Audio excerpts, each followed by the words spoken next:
Hey guys, welcome back to another video. If you're new here, my name is Travis, that's my dad, his name is Rick, and we just picked up this 1955 Pontiac Chieftain. I love that. Yeah, complete with its light up hood ornament. But we bought it here in San Antonio, Texas, and this car's been sitting for 20 years, and we have to get it running and drive it all the way back to Tucson, Arizona, which is about 800, almost 900 miles away from here. 900. Yeah. 875? Yeah, almost 900. Well, probably 900 from where we're at. So let's take a look around this thing real quick, see what we're working with. It looks like a pretty clean car. I love the look of these cars. The spear going down the side, and I love that Indian head on the front. These things are just really neat. What a beautiful car. Kelly Air Force Base. Kelly Air Force Base. So usually I don't get a story when I buy a car. Usually it's just, you know, it's been sitting in my yard. I don't know who owned it. I don't know how many owners. Just get it running and get it out of here. But this one's actually a little bit different. So that Kelly Air Force Base sticker actually means something. The gentleman that bought this car bought it in 1955, and he drove this car all the way until he couldn't drive anymore, close to 2000. And then it sat since 2000 to now. So where it's sitting now, the gentleman I'm buying it from bought it from the estate sale of the deceased man who bought it. And this is what his son said, that he drove it, he couldn't drive around 2000, and then he parked it. Possibly longer than that. We don't. We'll find out. We'll find out more of how long it's been sitting the more we try to restore. Yeah.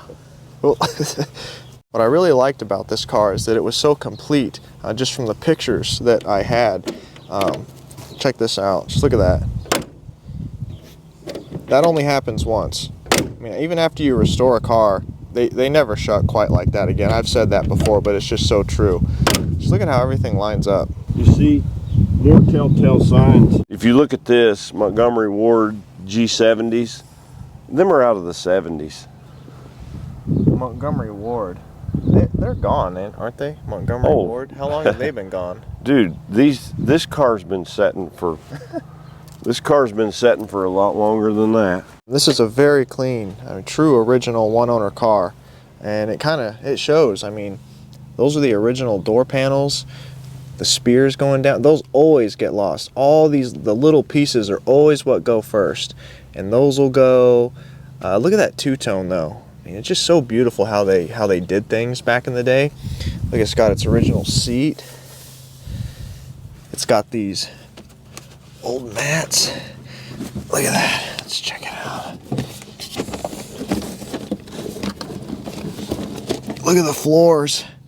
That's crazy that those are still there. Even these sill plates that cover the wires. See, they cover the wires. These rot out. These are gone. These are usually so mangled you don't even know what they are. But it's got its carpet, seat. It's a manual seat, manual window. It's got a suicide handle on it. Look at this. I love that. That Indian chief head, power steering. Man, that's so cool. The odometer shows 24,929, but it's probably rolled over. If the guy drove it for as many years as he said, it's probably 129 or 124,000. This has got an automatic transmission. It's a 4-speed hydromatic. These were factory original. This is an option padded dash. These are made out of Naga hide, and if you actually take this off and look at the other side, it's written in script like Naga hide. It's pretty cool. So this is factory. Wow, it's in such great shape. This is such a cool original. This is a historical example, basically. This is a historic example. You got charging, you got water temp, you got your temp, like probably these are your blower motor speeds, low, medium, high, temp off, off, on. I even got keys with it. Look at the original dealer keys. Tyndall & Son, Pontiac GMC, San Pedro Avenue, San Antonio. This was sold originally in San Antonio. And look at the phone number. It doesn't have an area code, pre-area code. This car had a radio. Oh look, it even had a rear speaker. Oh wow. I think this was to control the volume of the rear speaker.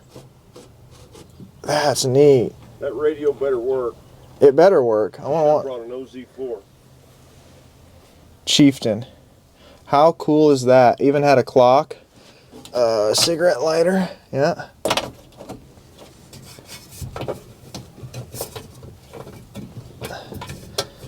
We'll get that open later.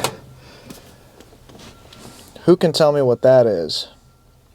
Before I tell you what it is, it's even got the Pontiac head on it. The Chieftain head. That's really neat. What is that? That is actually a tissue holder. You put your tissue box in there. That's a tissue box holder. What a cool piece to have. Oh wow, look at that. Pontiac beauty mirror. Oh my gosh. I just love the originality. That is so cool. So cool. And you can tell that it's never had a repaint because look at the, you can see the original paint line right here. Even had the Easy Eye safety plate. That was an option too. You had to pay for that because it was green hued glass. It was made to kind of block UV rays for like sunlight so it didn't hurt your eyes so much. If you look in the light, it actually has the glass itself is a green tinge. My Cadillac has it, but anyway. I mean, it's got all its emblems, all its trim, every letter. Those always go. Those little Pontiac letters, those are always gone. Got its taillight lenses, brake lenses. Wow. This almost like reminds me of a waterfall, almost like the water's coming out here and it just comes down. I mean, that's what they call them. The waterfall? Uh-huh. Oh, really? Oh.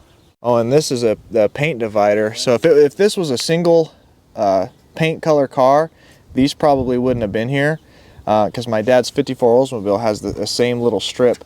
And if a car was two-tone, this is how they divided the paint so that you didn't see the paint lines. The inside of the trunk, let's see what's in there.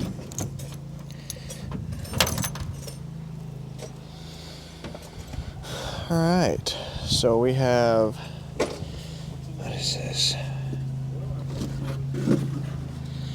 Old alternator. Here's a couple of old mechanical fuel pumps. And these right here, these are for the wipers because when you're accelerating, you don't always have vacuum. They put these assists on the fuel pump to help with the vacuum wipers. Oh, see? Wiper. That's pretty interesting. There's two of them in here. Look at these old boxes. Resistor, courtesy lamps. Look at that. Pontiac approved accessories. Made in USA. Oh, I love to see it. So cool. Ignition wires. Oh wow, those are old. Look at that. Got the spare. Got some vacuum hose.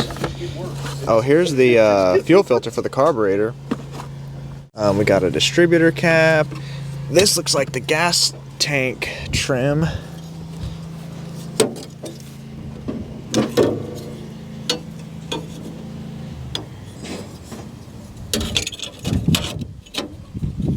There you go. There's the gas tank trim.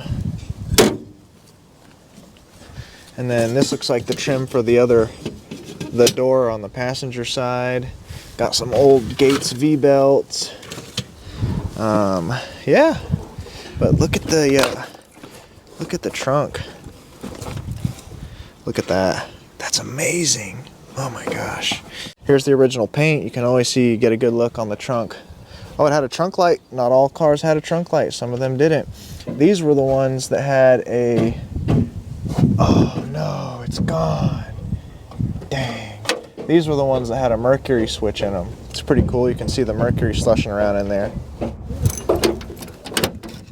Check this out. See how you can see paint right there and there? That is where the body seam is, where they would let it. If you take all the paint off, they leaded all the body seams. That was like their body work from the factory to make everything smooth. That's a body seam. That's a body seam. And right here, because you can see it's the same shape on the other side. That's where they leaded it. I don't know why the paint is good there, but I know because I've taken a, I've sanded old cars down. They have the body seams right there. Look at that bumper, the bottom of it, the fender skirts, the rocker panels, the bottoms of the doors. How many of these in this shape do you think are still left out there that are unrestored like this? Not many. It's hard to find one that's a one owner. Nearly impossible. Actually, it would have been in a lot better shape had they not had a car cover on it. And car covers are detrimental. Door panels are good in the back. Seats still has its, I would say that's an original carpet cover there. Green carpet. Let's take a look under the hood. It's a very well optioned car for a four-door sedan. Yeah. I mean, somebody had to have ordered all of the, this would not have, this had to have been an option, because I had a 55 Pontiac. And it didn't have it? No. Did it have another emblem or just no emblem? It had this, just picture this, without Just this. all chrome? Yeah, it's just chrome. Matter of fact, I just sold it on eBay. You just sold it on eBay? I just sold it. I had a 55 Pontiac, and I didn't care what it cost. I wanted that hood ornament. Headlight bezels always disappear the quickest. They steal them and put them on other stuff.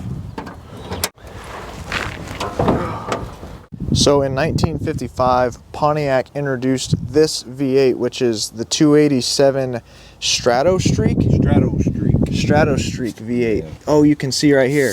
So Pontiac Stratostreak. I'm always impressed by the names they had for stuff in the day. I just always liked that stuff, like the Stratostreak, the Hydromatic, the Power Glide, the Dynaflow transmission, all these like futuristic kind of space age names, Stratostreak. You have to think about what was going on in 1955. 1955 was the race to space. When you look at these cars, a lot of the guys that would have showed interest in these cars was fresh out of World War II. Who were working on planes. Yeah, if you look, here's the plane, and there's the runway. So the gentleman I bought the car from did a few things, a couple of really smart things. He didn't start the car, but what he did when he got it was he took the spark plugs out. He put, I think, Marvel Mystery Oil down the cylinders. That's why the plug wires are off. He tried to start it, but it wouldn't start. So the starter was stuck. He took the starter off, had the starter rebuilt, had the plugs out, cranked it with the plugs out of it, and said it cranked. So a couple of things that save us some time that are good that we know. We know it's not locked up, and we know the starter works, and we know that the key works, because it cranked the car. So that's really good. But we don't know a lot of things. Does it have compression? What's the carburetor looking like? Ignition systems. What would be the first thing to do? Take the plugs out, put a battery, and see if it has compression? Yeah, I would say everything's going to hinge upon compression. Yeah. Everything's going to hinge upon compression. What are we looking like on the dipstick? Tranny's full. Is it? Oh, cool. Good. Tranny's full. Good deal.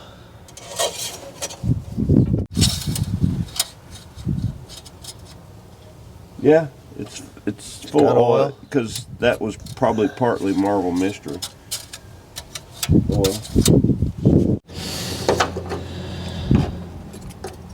Empty?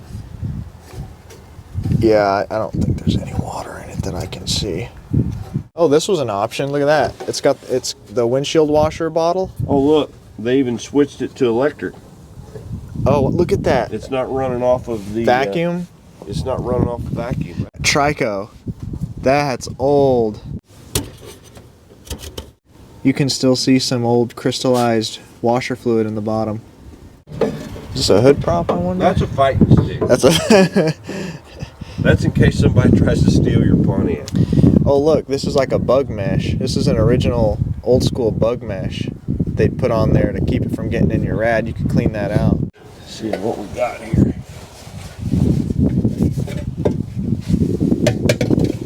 Oh, I like that. The 2 barrels, for some reason, they're just a little more reliable. 4 barrels are good, but when you're trying to get out of a sticky situation, the 2 barrels seem to just kind of work. I know this stuff looks petrified, but I'd probably just leave it alone. The hoses there? I'd just leave them alone unless they start leaking. If they don't, Yeah, that looks like it could be a real problem child if you go digging into that. I probably wouldn't touch it. Not unless I had to. It looks like to me somebody was trying to secure that it didn't leak. Yeah. I gotta know if this has any fluid in it.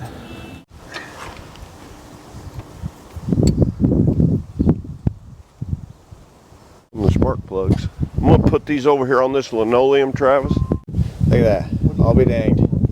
Still has fluid in it. Look at that old cork seal. Old cork gasket.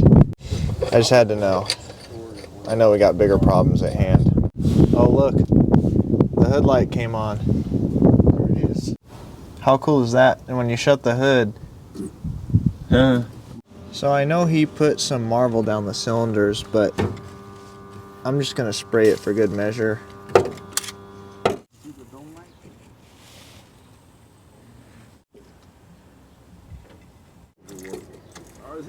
Oh, I do hear him clicking both sides, right? Yeah.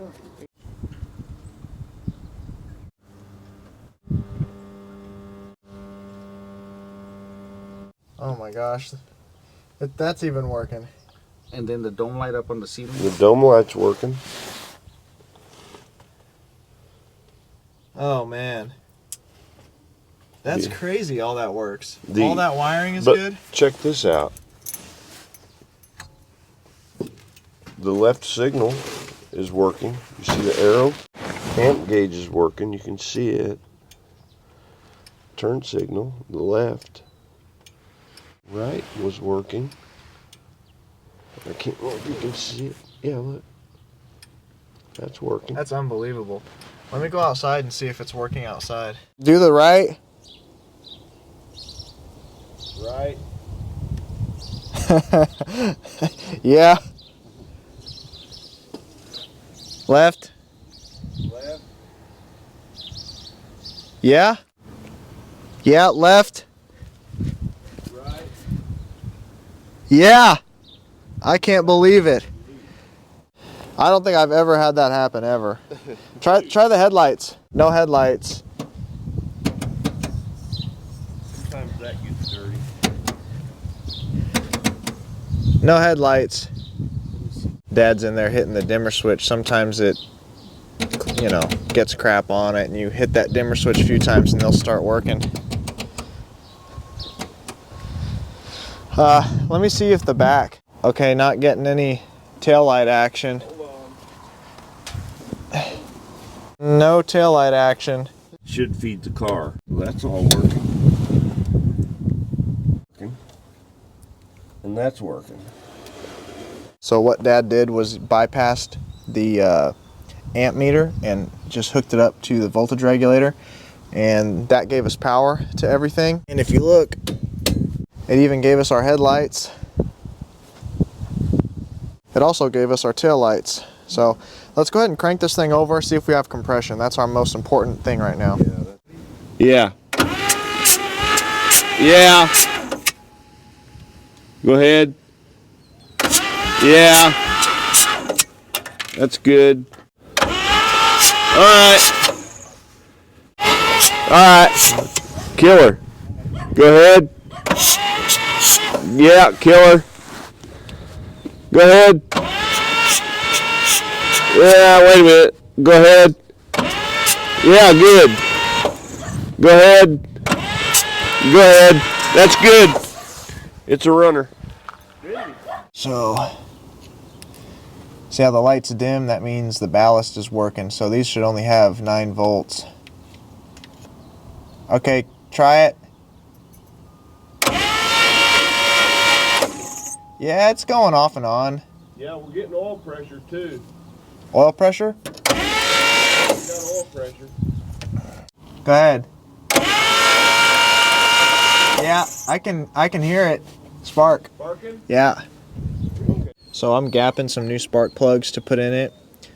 Typically, you know, we're just doing a will it run. We won't do plugs or anything. We just see we'll just see what works on the original equipment. But since we're actually driving this thing, put some new plugs in it. Maybe a new set of points and whatever it needs.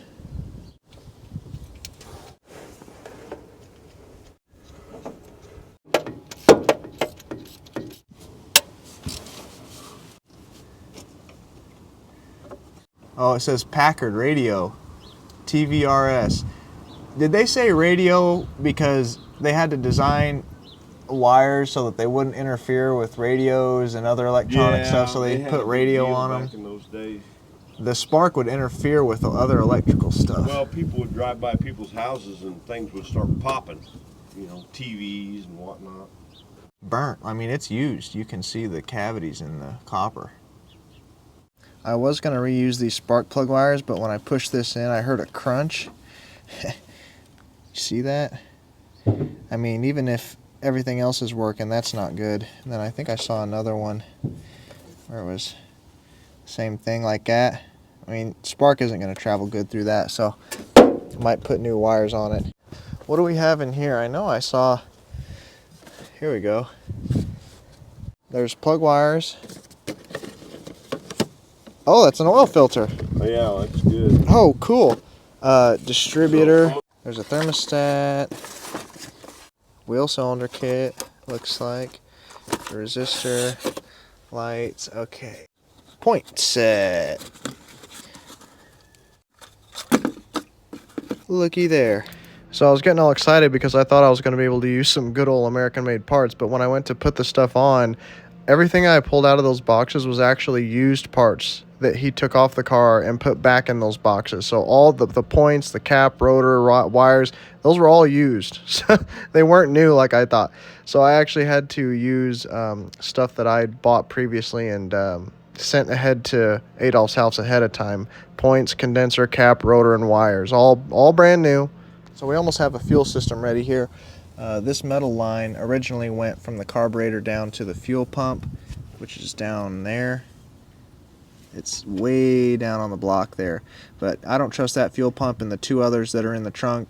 They're just, I don't trust them. They're too prone to failure. Those two in the back might already be bad, and that one might be going bad, and it's just, don't trust it. So took the metal line off and repositioned it, put it on the carburetor, and then just had it coming here, and then mounted just a cheapo Amazon electric fuel pump. Just bolted it here just to hold it, and we have the line going from the auxiliary tank for now to the inlet all the way to the outlet, and then we have our alligator clips for the positive and the negative for the pump. So we'll hook it up.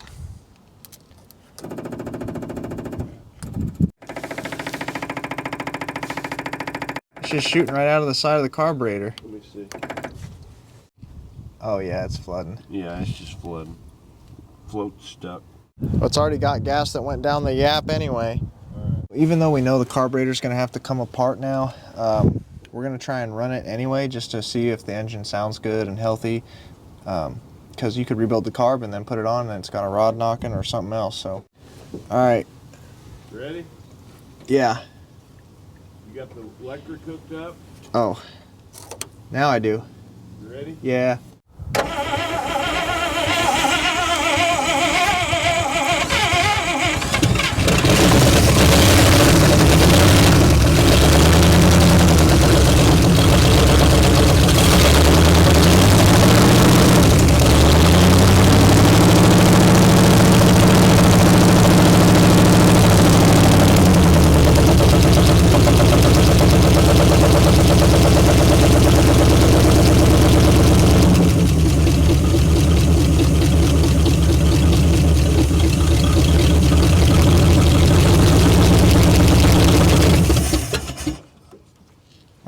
That thing's loud.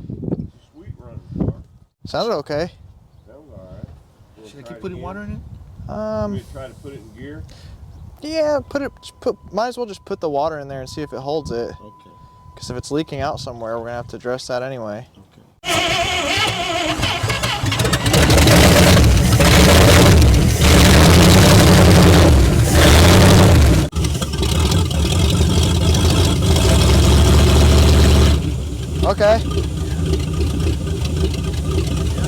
Okay, went in gear. All right. So that's good. It went in gear, so I think it's a good one. All right. Well, now that we know for sure the engine runs, and I didn't even really hear much of a lifter tick or anything. Sounded healthy. Transmission goes into gear at least, and we know that. So I think we know enough now. Dad's going to take the carburetor off and put a kit in it, and hopefully we can get it to run on its own 2 feet.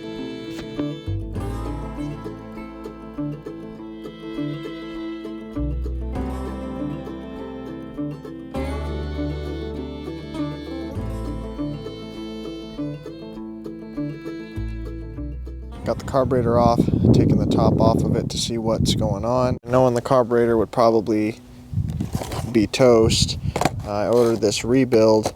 Good thing that I knew what kind of carburetor it had on it. The gentleman I bought it from sent me a picture because they had 2 different 2 barrels that went on, and the one that's offered online is typically the Rochester, and I had to get it for the Carter. This came from Daytona? Yeah. They're good people. Yeah, okay. Daytona? Looks like a good kit. Yeah, they're good people. They got the carburetor stuff. So while Dad's working on the carburetor, I'm going to start tackling other issues that are at hand, and one of them is the brakes, which is its own fiasco. We'll talk about that. But I noticed some water leaks already. One of them that I really didn't want to see was right here. The tank has a crack in it. Might be able to JB weld that, but I did get some hoses. These hoses are kind of toast. It's leaking around thermostat housing gasket. It was leaking right here, but the hose was off. But we're going to have to reroute this and plug off the heater core anyway. This Pontiac had power brakes, and the power brakes on these cars is not like what you think of, like a dual reservoir master and a booster on the firewall. These had a very early iteration of power brakes, and you cannot get parts for these brakes, the master and all that. You can't just buy it, you can rebuild them. So the master cylinder, oh man, let me see if I can even get you guys in there to see it. All right, so you see that square nut down there? That is where you check the brake fluid. It's beneath the steering column. And then that right there, that's the booster, and this is the master, and that is, I don't know if that's trash, but there's a gasket that separates it. So checking that in and of itself is going to be a hassle. Is there gunk in there? No, I think the float's see, it's Oh, it is stuck, huh? Yeah, it's stuck open. There's dirt. See how that dirt? Yeah. Yeah, it's pretty filthy. Yeah. It's no good. Pretty gunky. Yeah, it just got caught, I guess. Now it's moving.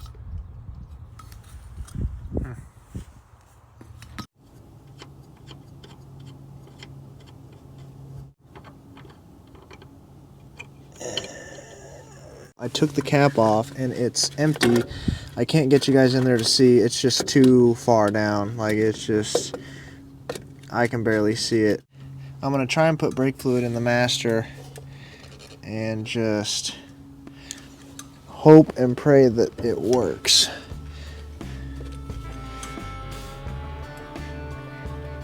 Now it's pretty full.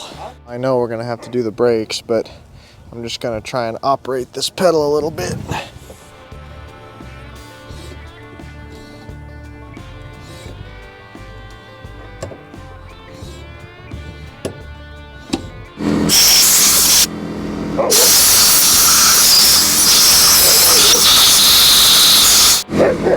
What? What?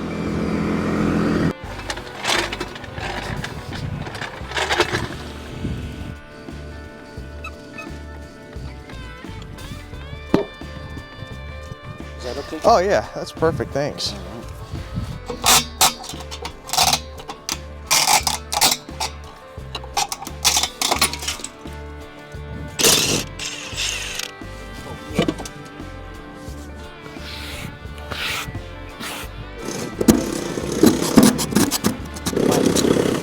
I'm gonna go blow this off, clean it up a little bit.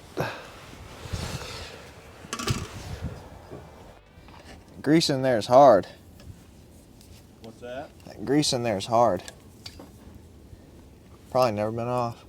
All that grease in there is hard. Wow. Yeah. Oh man, those brakes are brand new. Let's see. Oh yeah, them shoes are beautiful. Yeah, those shoes are awesome. Wow, that grease is hard. Even old cars I've worked on don't have grease that's hard like that. Look at how hard that grease is. It's like crumbling. But this race looks good. The reason why this is really important is one, the bearings have to get us home, and for two, see how it's ball bearings? It's a lot harder to get ball bearings than it is taper bearings. So these being good is really important because we have other problems to deal with that aren't this. If you'll get dust that falls out of those, that's how you know that it's like been leaking back there. But we're gonna put new ones on anyway. Woo! Wow, okay, good news. Well, wheel bearings on this side look good. But look at these brakes. Nice and riveted, nice and thick. There's a lot of meat left on those bones, man.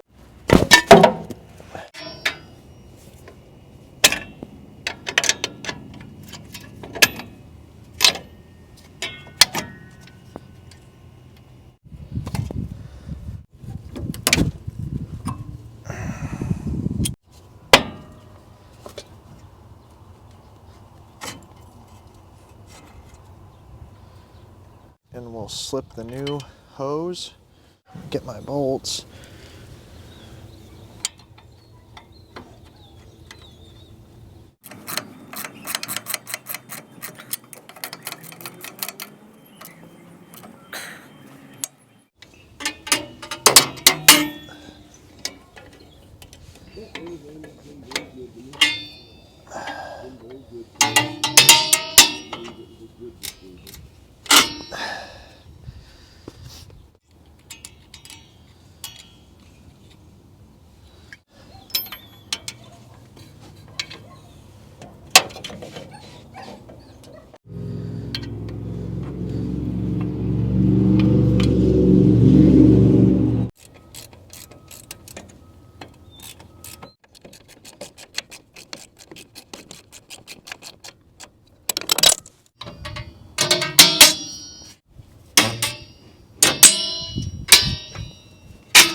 Dad's almost got the carb rebuilt, real close. New accelerator pump, gaskets, cleaned it out, sprayed it out, blew it out.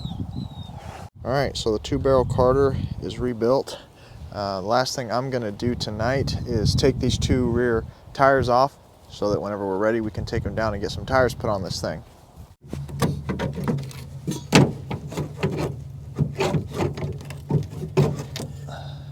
Look at that, still got the original weather stripping on it. That's crazy. Man, they came off pretty easy too.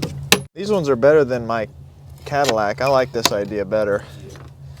The ones you have to twist off, they can kind of suck. Yeah. I don't think that tire's gonna come off there unless that body's jacked up off of it. You might want to just wait and get that tomorrow.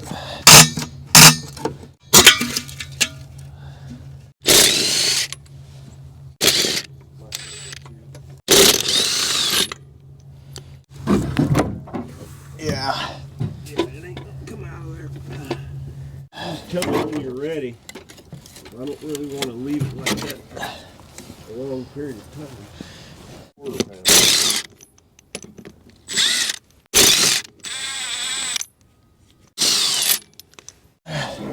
It's not coming off yet.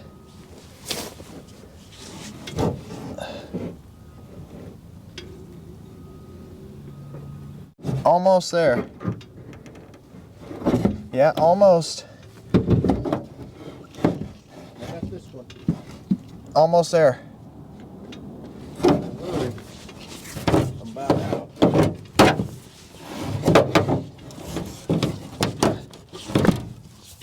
All right, it's out. Coming down. Yeah, we probably won't do that.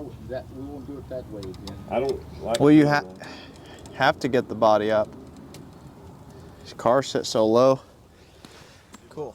All right, good morning guys. It is now day 2 of working on this 1955 Pontiac Chieftain to get ready to drive it 900 miles back home. I have the wheel bearings out of the gas. They were soaking overnight. Got them sitting here. So now what I got to do is get more of this old grease off of that shaft, pack them, and put these together. So once these are together, I can move to the rears, do those wheel cylinders and the hose back there.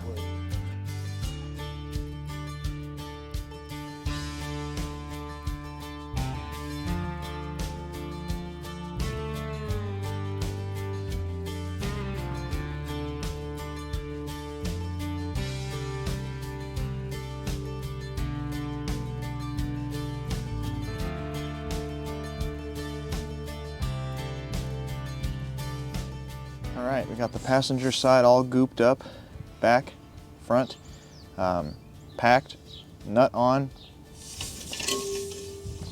just like brand new. Man, I'm so glad those wheel bearings were good.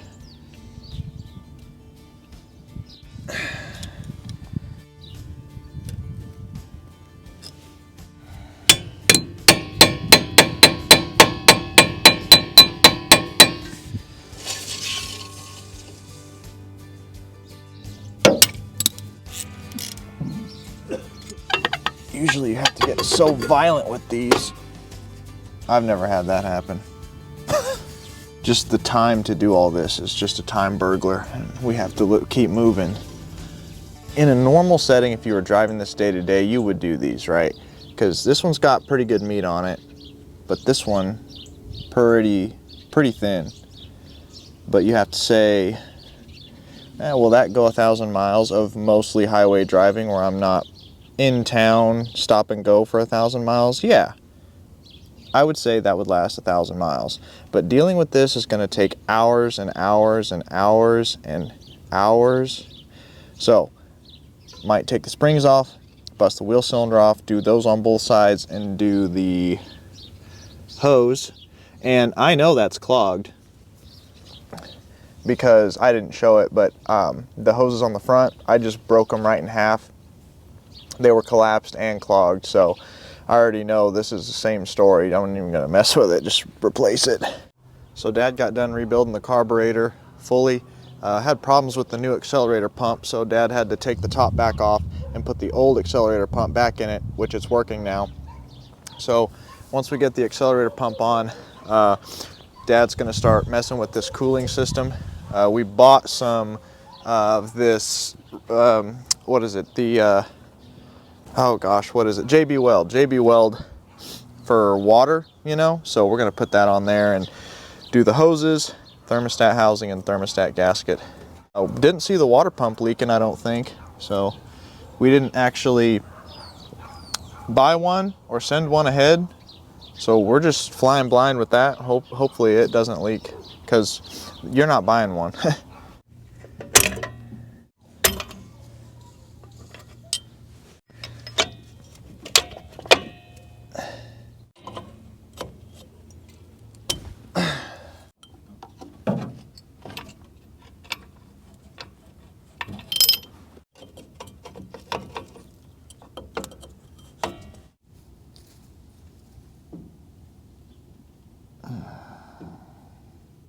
I just set the carburetor on it. It's got all the new stuff in it, but before I spend all the time to hook everything back up, at least we're just going to see if it tries to flood.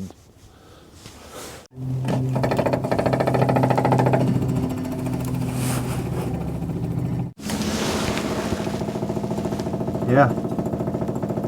Working? Yeah. Woo-hoo.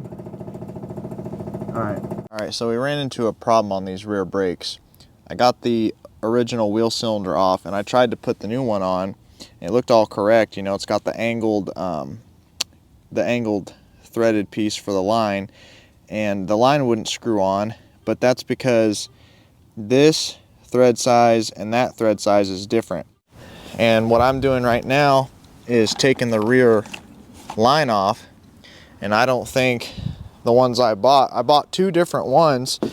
I don't think they're right either, just by looking at them. So this one, I mean, this one's short. It's not very long. And then I also bought another one just in case, you know.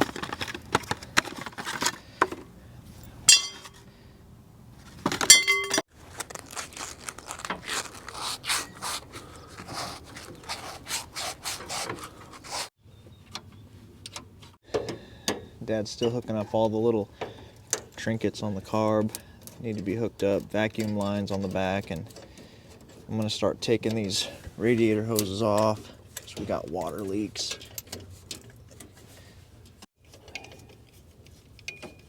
Okay.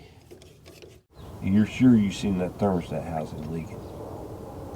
Mm-hmm. Because these bolts, I'm scared.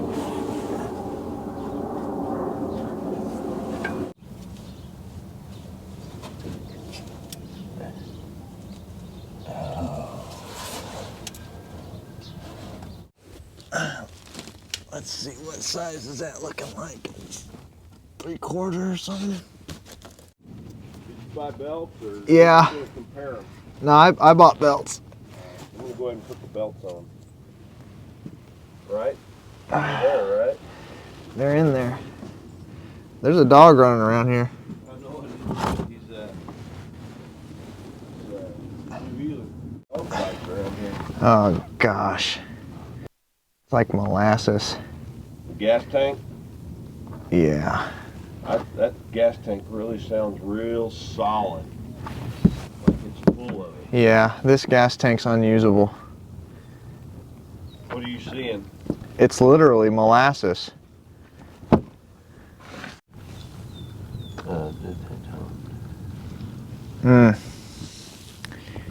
That's not good at all.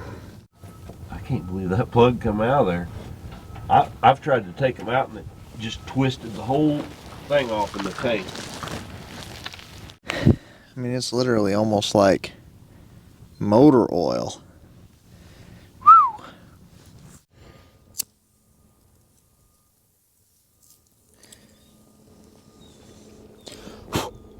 See how slow it burned? Got some more drain pans here. I mean, if it stops soon, because we filled that other one up and it was like 1.5 gallons. There it goes. So this is slowing to a trickle now. Kind of almost have this filled up. Probably won't fill this up all the way. Got to go up front here. Dad found a torch and we're heating up these bolts. So hopefully we don't break them. I'll pull this fire off of it, spray it down with some of that lube or some of that penetrating oil, and then try to take it off. The front one.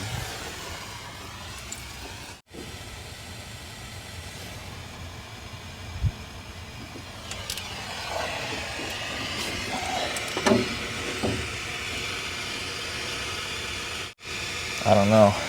Is it bad? Yeah. Is it coming off real bad? I can't tell if it's twisting the bolt or if it's... All right. If you're worried about it, Yeah. I'm worried about it. Yeah, no. I just don't... those bolts on that thermostat housing are going to break.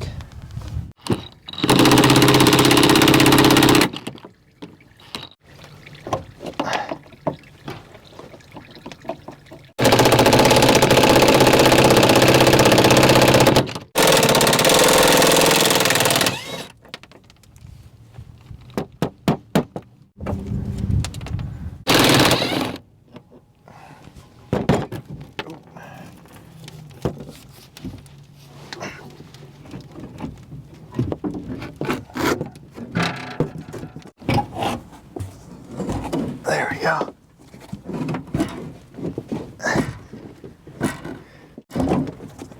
Ugh. Whew. Tank is for sure not gonna work. Yeah, it's toast. Done. That's all we needed to see. Now we gotta figure something else out. That's why it was sloshing out. Yeah. All right, well, it's gonna have to be gas tanks in the trunk or something. And while I was pulling the tank, Dad's been putting the belts on the generator and the power steering. So we sanded off this radiator and the crack is pretty big. It's got a hole actually. But what we're gonna do is we're gonna try and solder it the best we can and then put that JB Weld for water over it, and hopefully that holds it. See the torch we're using? Hey, look at that old torch. Chicago. Look at that dude. He's got a 50s hairdo. That's It's old. got to work. Yeah, it's got to work. Yeah, he's got a 50s hairdo. Oh, I think no, it was $1.69. I wonder when the last time they were $1.69 was. We'll kind of hold that. There you go. Whoa! What the heck? Maybe hold it up a little bit more instead of down.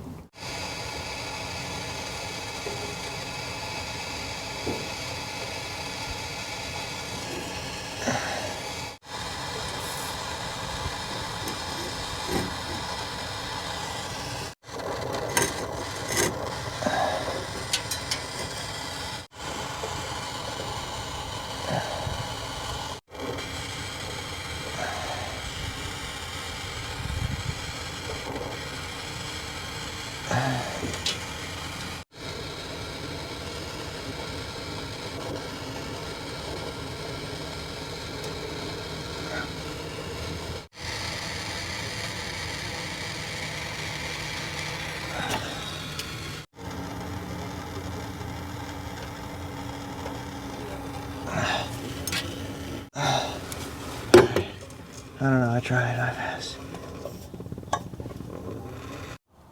Knead it up and then slap it on there.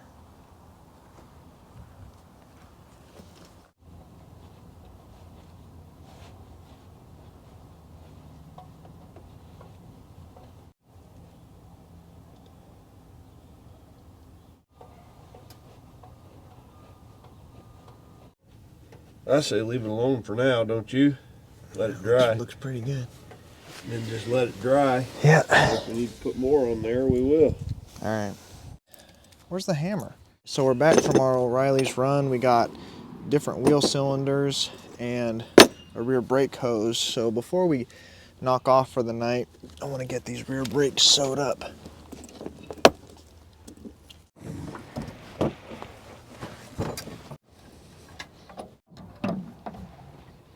All right, so I got the rear brake hose going from the car to the junction on the rear end.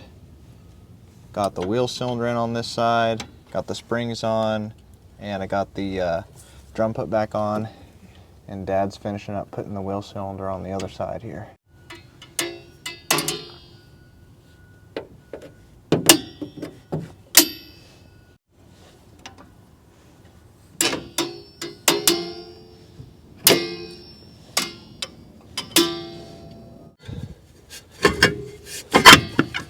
Yeah, look at that. Dude, we got this on. That's good. So it's getting kind of late now, and we did one more thing before we headed out. So that is the fuel line that goes to the front. I blew through it with air and it's free. So we put a hose from there to the bottom of the trunk drain all the way up here. And Adolf, the guy I'm buying the car from, he had like this fuel tank, this really convenient, looks like a 5-gallon gas jug, but set up just like a gas tank. It's got a outlet right here. It even has a fuel level, tell you when you're full or empty, a vent right there. So we got that filled with gas. I already spilled some in here. So the fuel system for now is done, and we have an extra 5-gallon jug right there we can use to fill it up if need be. But yeah, it should be able to pull from here all the way to the front now. So for the rest of the evening, we're just going to do a little bit of cleanup on tools because they say tomorrow it's supposed to rain, which is why I'm glad we did all the brake stuff today, because getting underneath the car a lot today. So if it's going to rain, I want to minimize how much work we have to do underneath. We will see you guys tomorrow.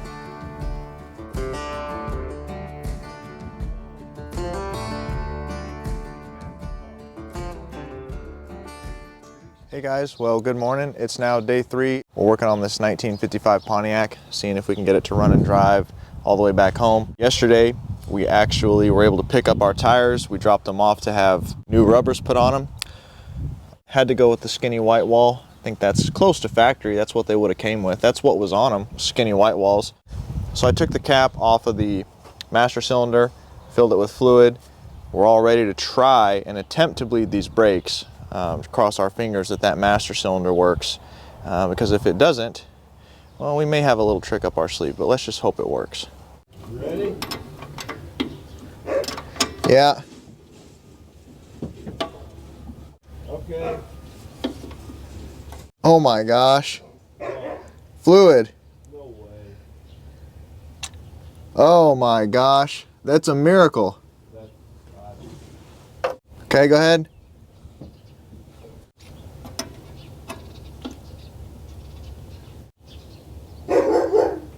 It's getting air. It's oozing out.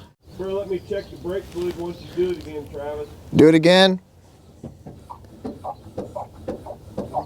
I mean, it's oozing out. Would you say it's a steady stream or a dribble? It's a dribble. It's got air.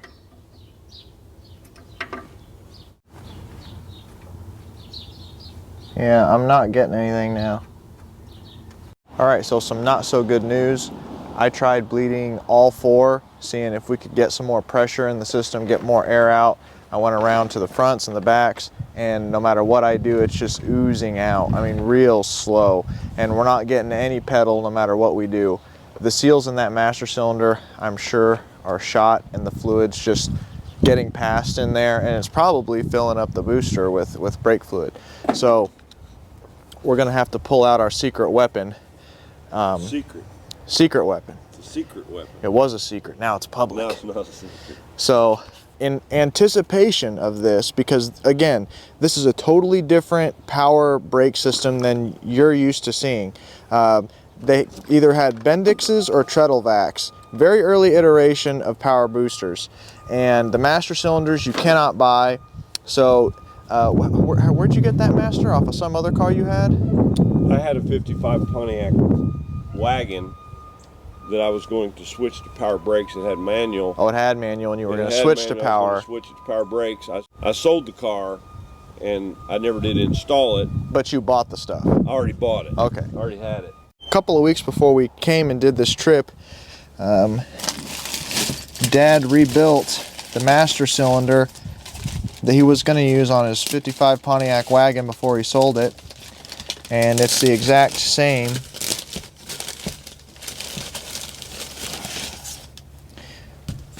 So this is what a power brake master cylinder looks like for a 50s car, really. 56 Caddy, 55 Pontiac, 56 7 Pontiacs. They all had this funky looking setup here.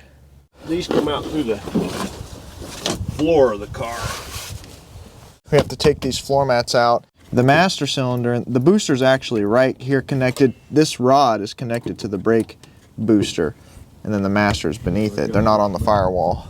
I unhooked the brake line on the master cylinder underneath the car, and Dad's in here undoing these bolts.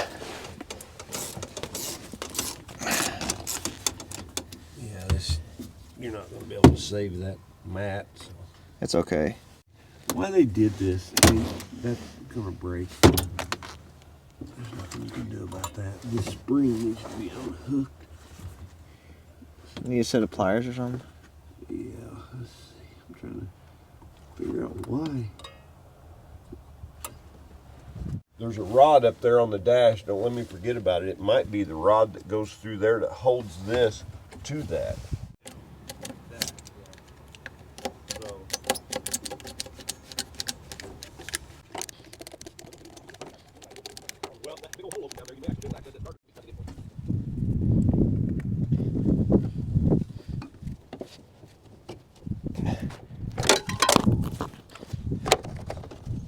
So here's the power booster and master cylinder setup.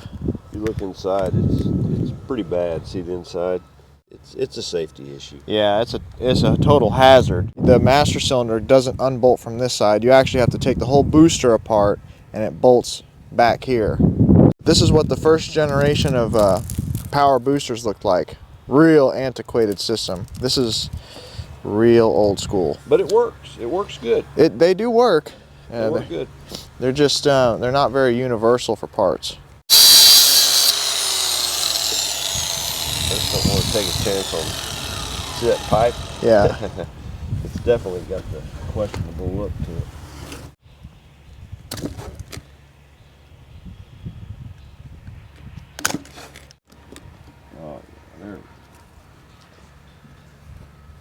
There we go.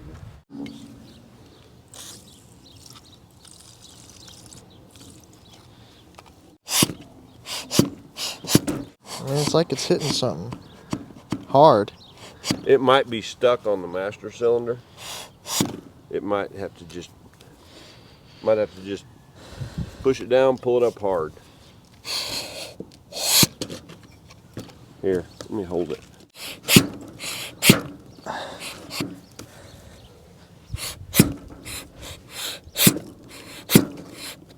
It's probably master cylinder is probably stuck in the middle of it. You're gonna have to keep working it. Yeah, it's just no. You're just gonna have to keep doing what you're doing. It'll eventually let loose.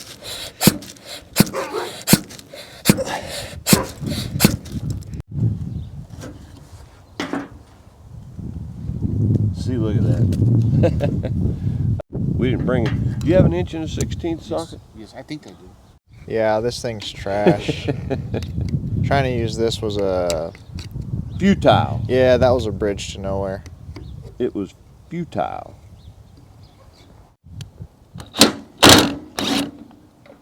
Beautiful.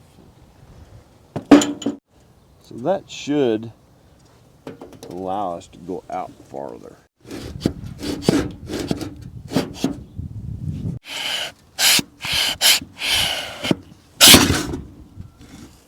There it is.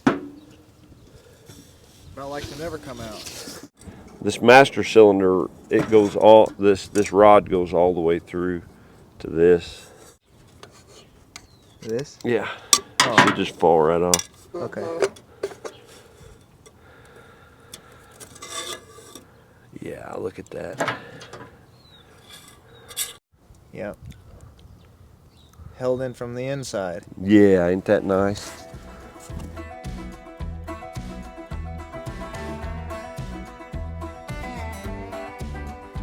So while Dad's been working on the master cylinder, I've been working on the cooling system. This has been hardening overnight. Got the upper rad hose on. I cut the lower rad hose and fit it on, got it hose clamped. And then over here, I bypassed the entire heater system, which is crazy on these cars. So the heater comes off right there, and then it goes to the heater core right here that blows in the car. But then this car also has an under seat heater core, and it comes in here, goes down here, all the way underneath the seat, back up and to the radiator. So I put a heater hose from the radiator up to here. So all this heater core is just bypassed. So now I'm gonna fill it with some water, see if it holds water, see if the tank holds.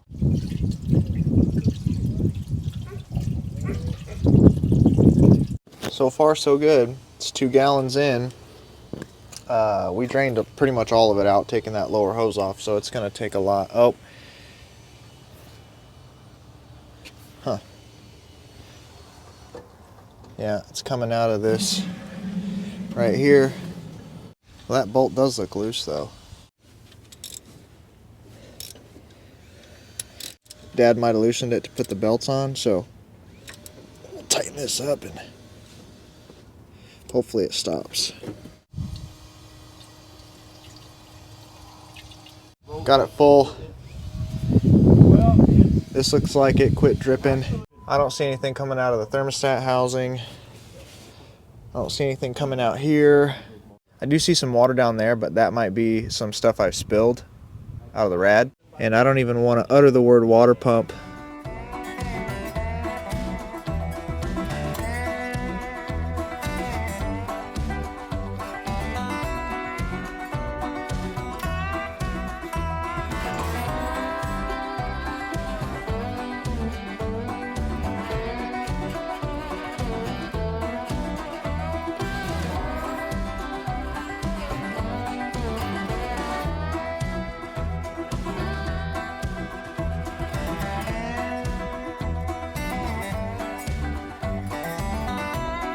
So I got the fuel hose hooked up from the feed line from the tank to the fuel pump, and I'm gonna hook this up real quick and see if we're gonna be able to pull fuel from the back.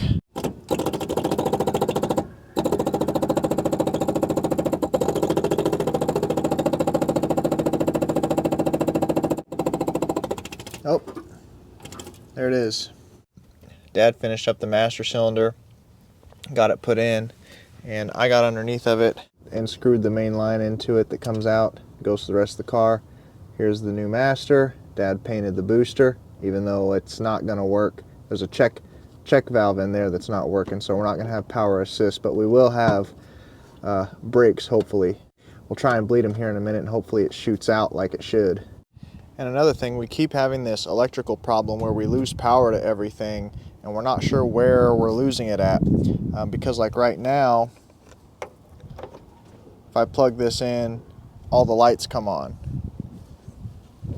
Dome light, the headlights will work, all the signals will work, and then all of a sudden we'll lose power. So no power to anywhere on the car. So we're not sure where the junction is where we're losing it at.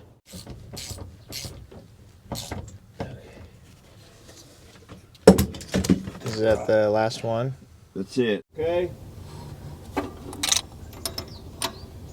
Yeah. You getting it? Yeah. That's what I wanted to see. Again.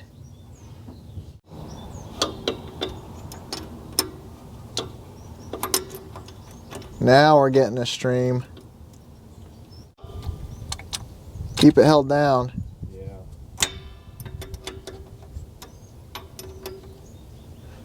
Okay.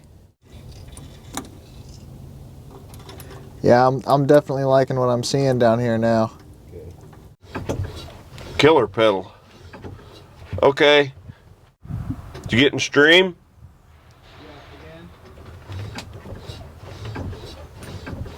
I can hear them. Okay. Oh yeah. Yeah, you got killer. Was it low? Yeah, we're getting low on fluid. Yeah.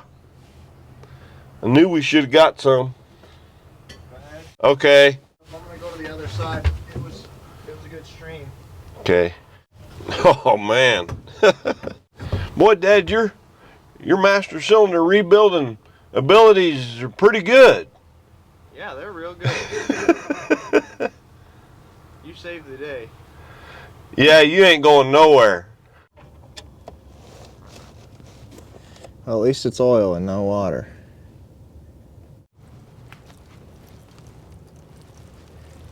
A little bit more fresh. You know, like maybe somebody's been driving it in the past 15 years. Wouldn't have had all these problems.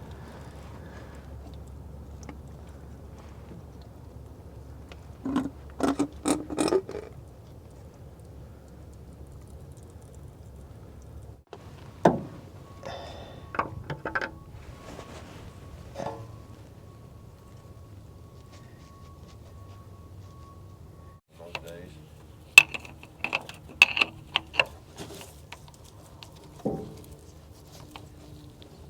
Alright, it's snug.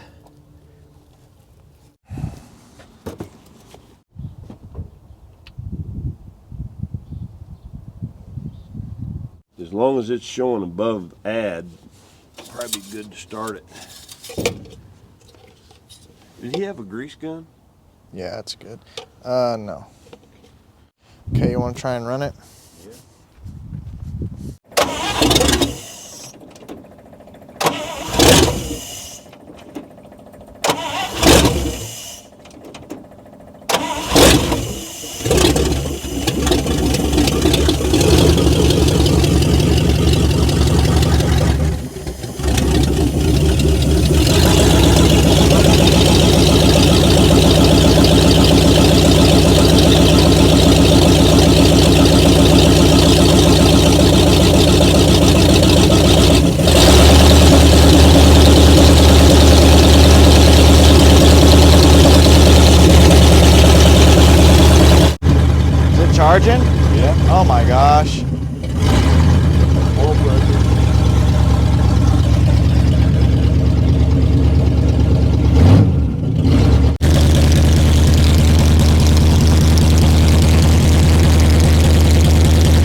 well. The leak turned out to be the water pump being shot. We called every parts store in San Antonio. There is no way of getting a hold of one of these, so Adolf took us to his friend Sterling's house, who has a press, and we are going to attempt to rebuild this tonight in-house somehow.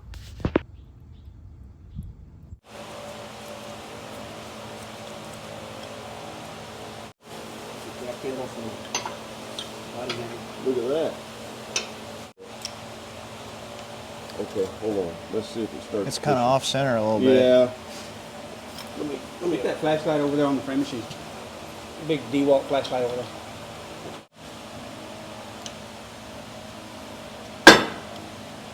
Get your eyeballs. The gasket seems to explode.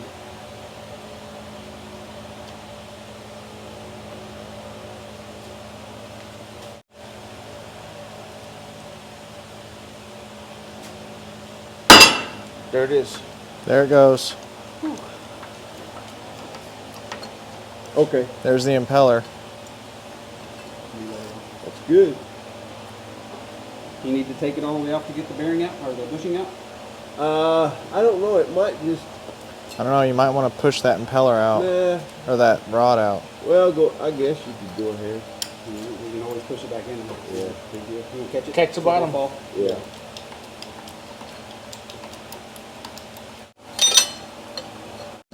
That's the seal. Yeah, it's Teflon. That's where it seals. It sits Yeah. there and rides against it, and then this is rubber. That seals it right there. 64. There it That is. cracked.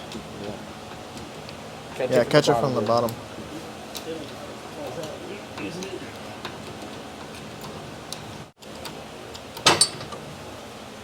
No, different bearing. Something different in there, but might work. Does that come off? Find it somewhere This else, way should up, come way out, there, eh? somewhere I never was.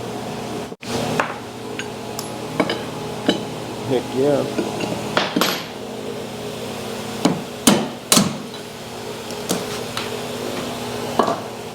Because this looks like the same kind of deal.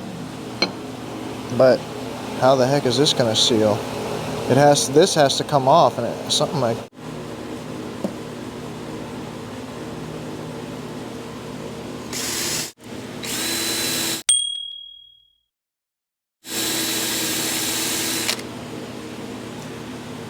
Alright, so I think we finally got this water pump put back together. We took the seal out of another small block water pump, took it apart, put it in this one, and we pressed it all back together, thanks to Sterling over there. We'll see if this thing seals. Thanks again, Sterling. Appreciate it. Have Yes. a good day. Thank you again. Nice meeting y'all. So, alright. Put a lot of silicone on it. That's all we got. There we go. It's flat up against it.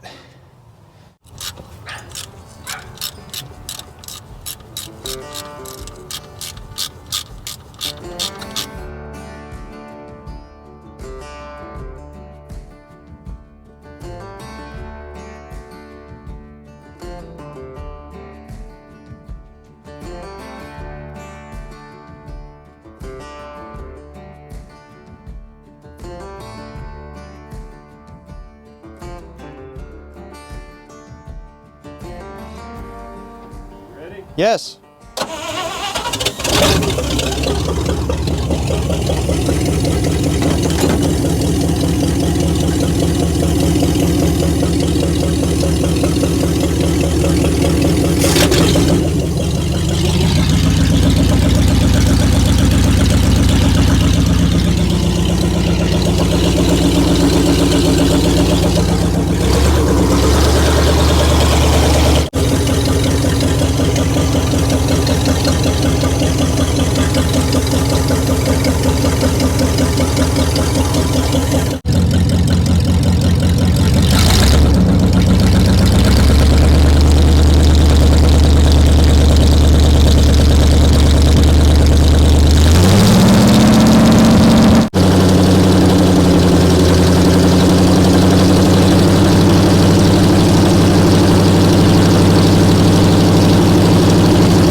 now, day 4 of working on this 1955 Pontiac, and I think we've come a long way since Monday, and I think we're really coming down the home stretch as far as what needs to be done.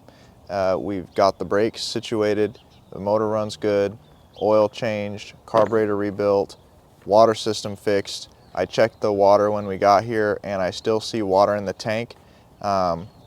If it was dripping overnight, you wouldn't even see anything in the tank. I don't see anything dripping on the ground from the frame. Underneath the water pump looks dry, so I think it was a successful rebuild, which is awesome, man. Thank you again to Sterling for helping us out, man. Got us out of a serious catastrophe jam, because you're not getting that water pump. The radiator fix we did is holding. There's no water that's came out of that, so we're good there. So what we want to do now is put the tires on the rims. I also have to check the differential fluid. I have not checked that. I want to check that, fill it up if we need to, and then put the tires on it, set it on the ground. We're going to go for a test drive. We don't want to just shoot off across the state of Texas. We want to drive it for a little bit, get it warmed up, see if the gears shift, see if anything crazy is going to happen that we could fix while we're still here, and if everything looks good, then we can head out.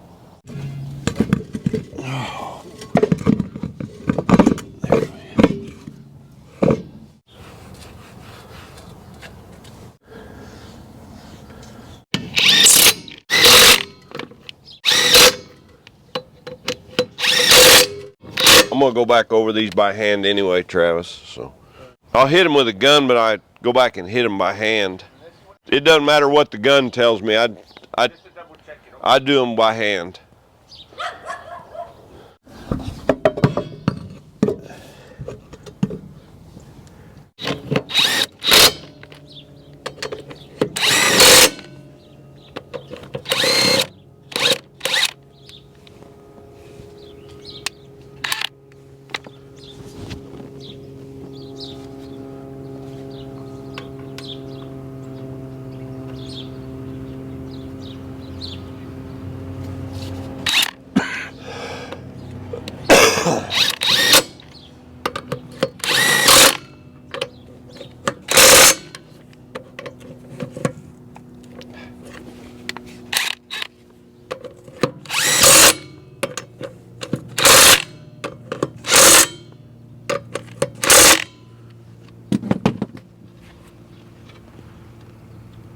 Just hop in there and hit the brakes. Just make sure they're releasing. Okay, let up. Hit them again. Okay, let me go do the other side real quick. Yeah, go ahead. Yeah, let up. Yeah, you're good. They're releasing. Oh, I thought it was going to be a lot harder than that.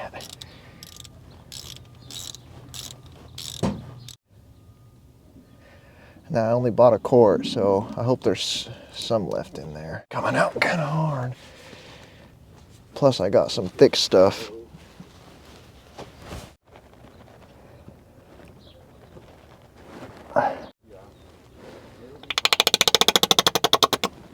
Was it low, Travis? Yeah, it took exactly a quart. That duster, I think. High enough or higher?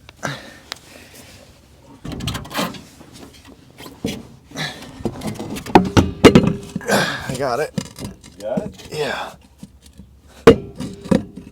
It's on. So before we let it down, Travis, let's see where that exhaust is busted at. Oh, it's on the manifold. It's on the manifold. Yeah, it's rusted off.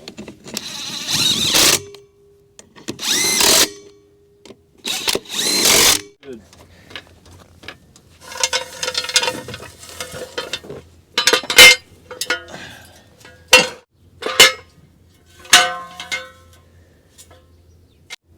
Nice. Looking good. Yeah.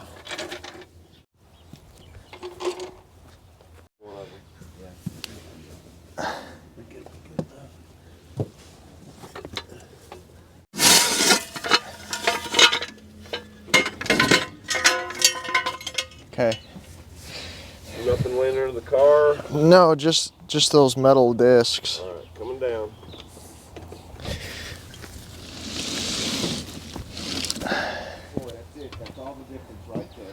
Man, with new tires and put them hubcaps on it, it'll look really good.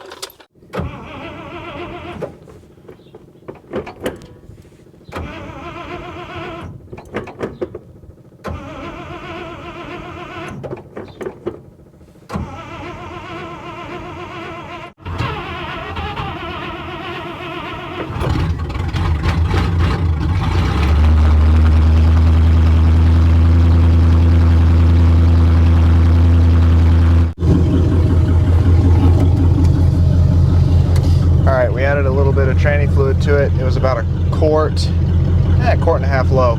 So we're gonna give it her first test drive.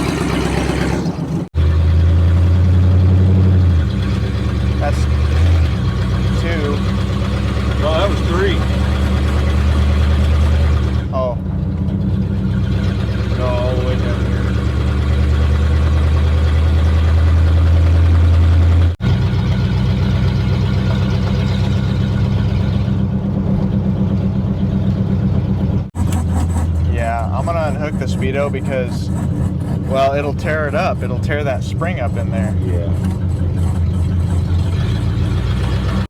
How's the temperature? It's still low. I mean, I don't even know if the gauge is reading. It's pretty low. Let me unhook that speedo. I don't want to tear it up. I tore the one up on that 60 Impala. You get it? Yeah. That was easy. 1, 2, Yeah. 3. Might get one more. That's 4. That's all the gears. Yeah.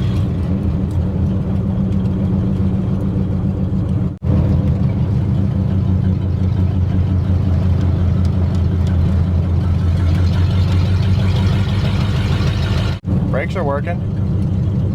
We got oil pressure? Absolutely. We got signals.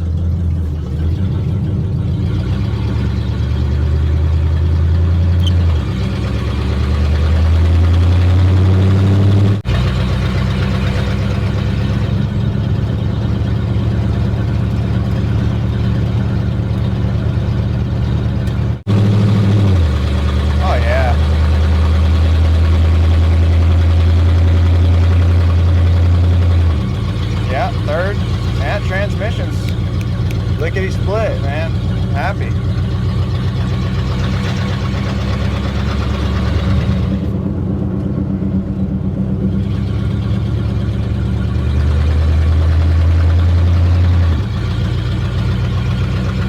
And isn't that something? It's awesome. That's awesome. Brakes are kind of hard, ain't they? But well, yeah, it's just no power assist. it's all right. Exhaust inside here, so it looks like we're going to get gassed out. Isn't carbon monoxide odorless and tasteless? Yeah. We wouldn't even know if we're getting smoked out. Oh, the temp gauge is working. Oh, it is? It's coming up. Okay. Yeah. You did say the emergency brake worked. Yeah, the temp gauge is working. It's reading H. I'm just kidding. Yeah, it's working real good. It's reading hot.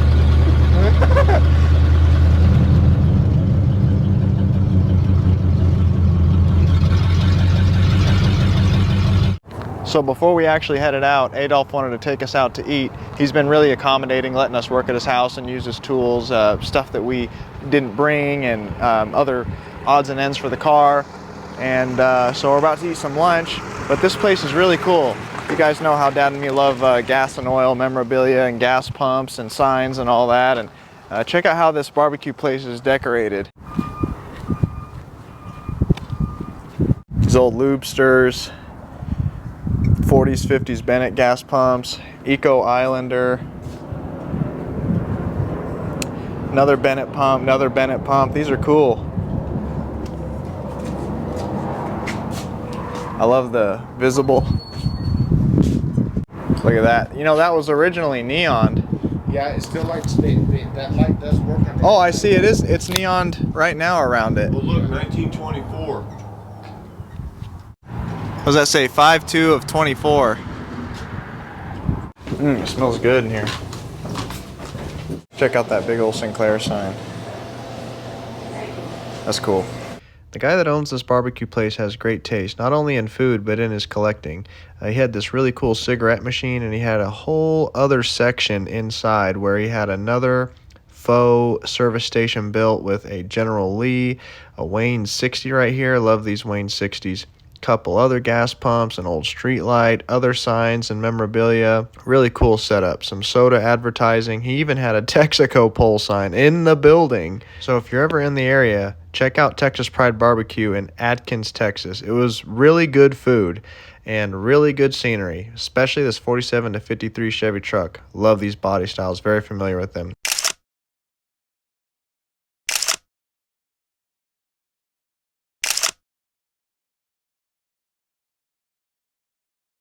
All right, so we made it back to Adolph's. On the way back, we had some problems with it cutting out, and there was like a fuel delivery issue. The fuel line was plugged up, and we had to fix it on the side of the highway, and we got back here, and I blew the line out, and a bunch of crap came out. I blew the line out before we put gas to it, but I think with the gas going through it, it jostled that stuff loose, and there was a bunch of stuff that came out. So we cleared out the gas line. We had a pretty good tranny drip, and Adolph had some, what was it?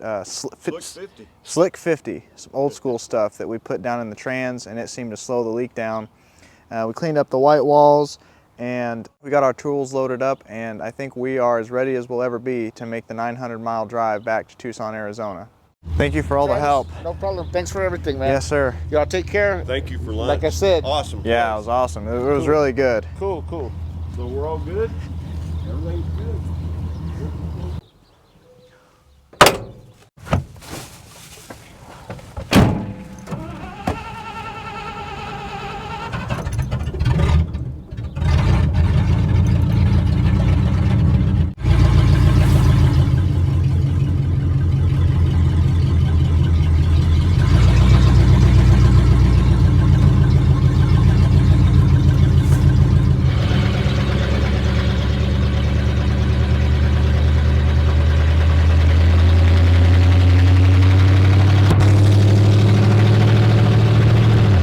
So we stopped here at Walmart to pick up another gas tank.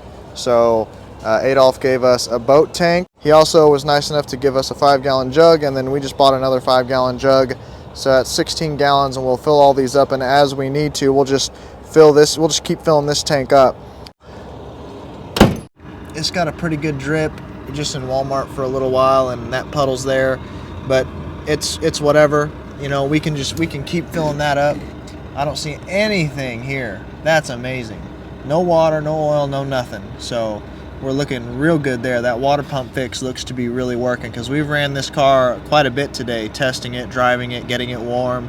That we can deal with. All right, so it's currently 6:30. We're still stuck in the Walmart parking lot because we keep having fuel issues. We blew out the fuel line at Adolph's house, and the line came out. We actually blew some crap out of the line, and I'm like, we're good, because today we've been driving it and it's been puttering out. You know, it's not getting fuel. I took both ends of the line off. Okay, here's the line to the tank in the back. Here's the line to the carb. Took it off, blew through it, it's fine. Blew through it, it's fine. Gas shoots out the back. I don't know, and so what I'm thinking is that fuel pump is not strong enough or something. It's from Amazon. It's an Amazon special, which should tell you all you need to know, but it was, maybe, I don't know. I'm just, there's not a clog.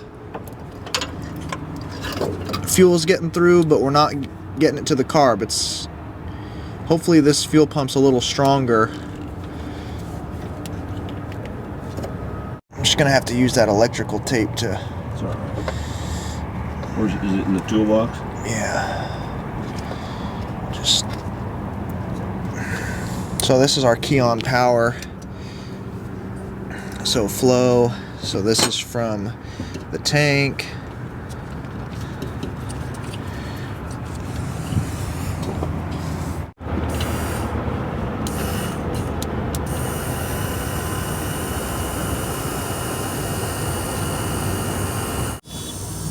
There it comes. There. Right on the exhaust manifold. Good place for it. Alright. Man. When I pulled through that, it tasted like Grandma Catherine's house. I keep getting a whiff. Like, it tasted like Clifford and Catherine's house. What was that? Well, it's that rotten gas. Get one of those zip ties. Okay. That's just... Are they in the back window? That's what it should look like. Okay, now it stopped. Because it's... I think the floats are full, but it wouldn't even hardly fill that fuel filter up.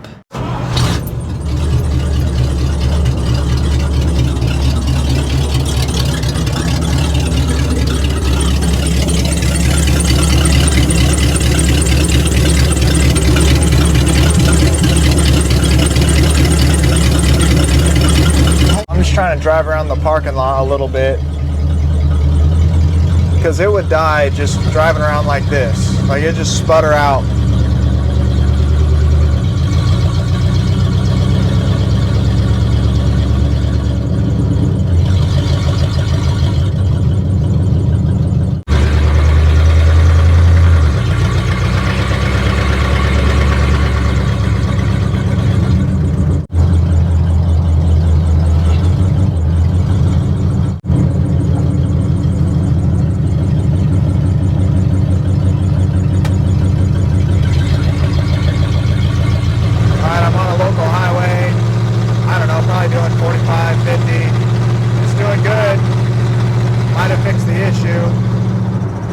Driving it a little bit tonight and see if it messes up again.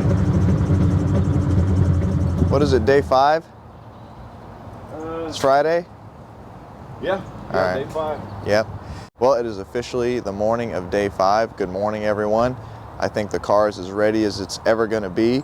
So, got our bags packed, about to say goodbye to the old hotel, and head off on our 900-mile journey back to Tucson, Arizona. Might make a pit stop or two before we actually head out. Got to go to Advance Auto, maybe get some Rain-X. It's drizzling a little bit and I don't have wipers, and that Rain-X actually works. And then we'll actually head out for the roadways. Did you hook that battery up? Yeah. No. Check some of the vitals here. Still see water down in there. It's right between the add and full. Might add a little oil. It's probably showing that because of when I put the fuel filter in, that canister is pretty big, and I did put some oil in it, but after running it with oil pressure, it probably filled that canister up and took it out of the crankcase. The tranny, I think, is still dripping, but we need to check that while it's running and warm. Cold start from sitting overnight. I hear the electric fuel pump. Give it maybe a little pump. Look at that. Maybe not. Put the cart before the horse. She's just cold. Give her a chance.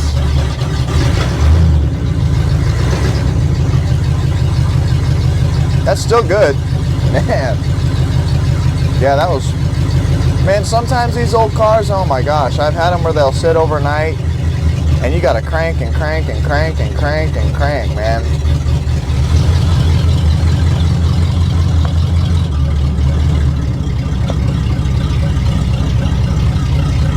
We're officially off. 900 miles home. All right, first time getting on the highway. That's the big I-10.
We stopped here at this gas station. We're a couple of exits before Sonora, Texas.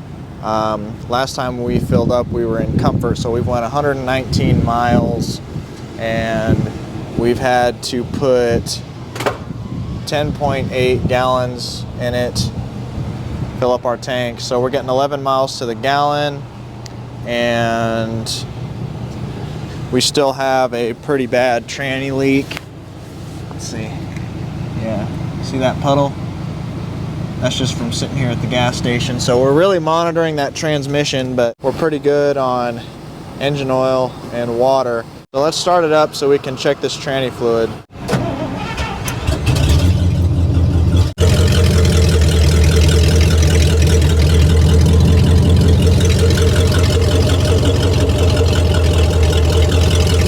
It's reading on the dipstick, so it's not terrible low. Oh.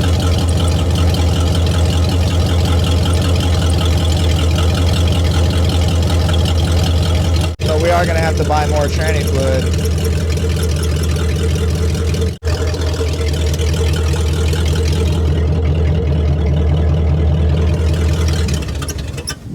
How much tranny fluid? Not maybe a half, 3/4 of a quart. Really? Yeah, it was reading on the dipstick.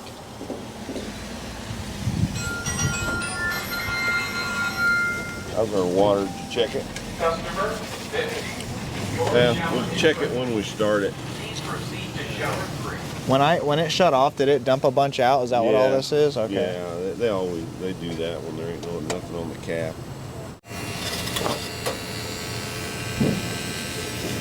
What? It needs some? It's full. Yeah. It's full. If you flip it around, you can see it. Yeah. It's not bad on the oil consumption. And you didn't add a lot for the tranny. It wasn't even reading. Yeah, but you checked it running. Okay. So, we're good? Yeah, if this thing will run.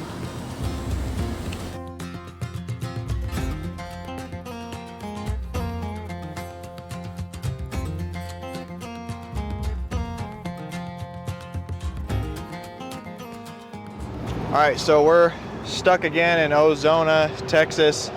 Stopped to fill up, and we keep having this fuel delivery problem where it'll run good on the highway, and then we stop, and then we try and go again, and it sputters like it's running out of fuel, and it's not out of fuel, and the line is clear, blown through it. So what we can kind of gather is these electric fuel pumps. I guess it's common knowledge, but I didn't think of it. They're not supposed to be mounted high and away from the tank. They're supposed to be sort of gravity fed, low and close to the tank as possible. So maybe that's why we're getting this issue. So what I done here is I just mounted the fuel filter up here, took the fuel pump out. Okay, so it's coming from the car to the fuel filter to the carb. We're gonna mount the fuel pump back here close to the tank. So maybe it's, we gotta eradicate this fuel problem. So we took this sending unit wire that was originally for the fuel gauge and pulled it through the trunk, and we're gonna utilize it for our 12 volts, or just hot wiring this wire. Go ahead. Yep. Yep. So that's our key on power, so we don't have to hook it and unhook it every time.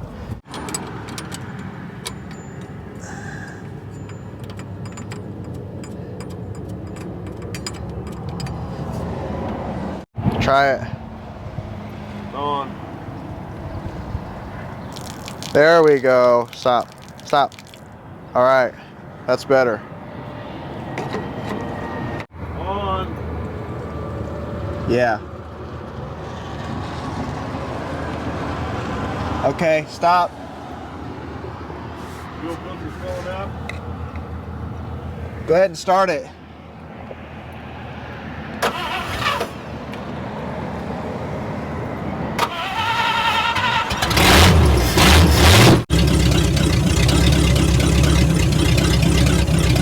We got the fuel pump all wired up, and we're driving it around now to see if we fixed the issue.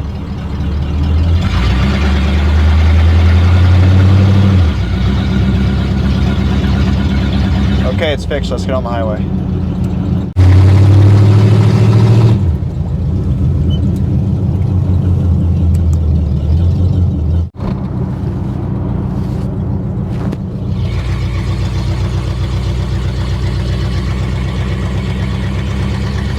Alright, well, we're getting on the highway and we're not having any problems, so we'll keep you guys updated on if that fixed it. Looking like it did.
Well, it's officially closing in on the end of day 5 on this 55 Pontiac, and we made it from the east side of San Antonio all the way to Van Horn, Texas, which is about 441 miles, which I think is a pretty good ground to cover with all the issues we had. We had to stop a lot to fill up that little boat tank with the other tanks we had, so that was like every hour, hour and a half.